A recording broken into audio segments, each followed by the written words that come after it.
so this video is optional. I just wanted to correct a misconception or maybe explain something that may have confused you earlier.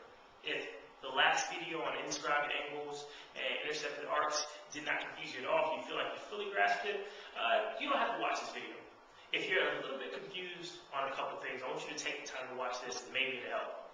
So, we learned in the last video that this type of angle is called, what type of angle?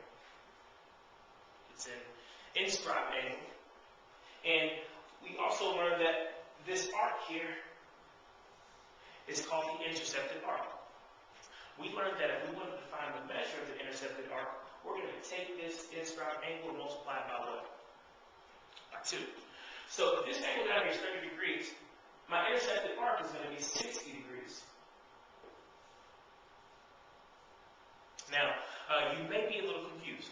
The reason why is because when we first learned about arcs, the measure of the angle that we found on the inside of our circle was the same as the measure of the arc. Well, I want to talk about why.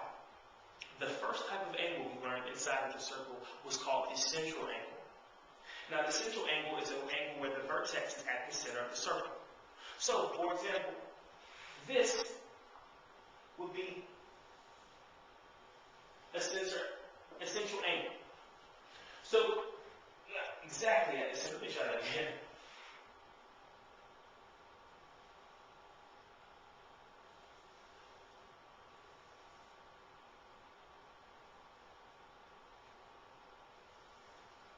Hey, you guys don't know the best artists, but the idea is that a central angle is one where the angle is at the vertex. Think about it like pizza.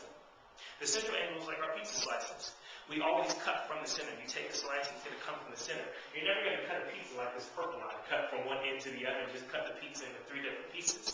So for our central angle, whatever the measure of the center angle, its arc is going to be the same.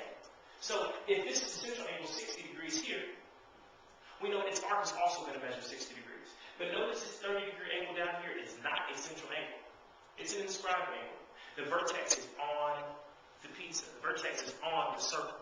So think about if the vertex is on the crust. Well, first of all, no one cuts a pizza like that. We're not going to cut our pizza into 3 different slices. That's called an inscribed angle. And we know if I want to find the measure of its intercepted arc, I'm going to multiply that by 2. Now, if I'm given a central angle, one where the vertex is in the center, like a slice of pizza, to find this arc, I'm going to keep it the same. They're both going to be the same. The central angle and its arc are going to correspond. I hope that helped. If it wasn't, totally disregard it. If it did, I'm glad. I'll see you guys soon.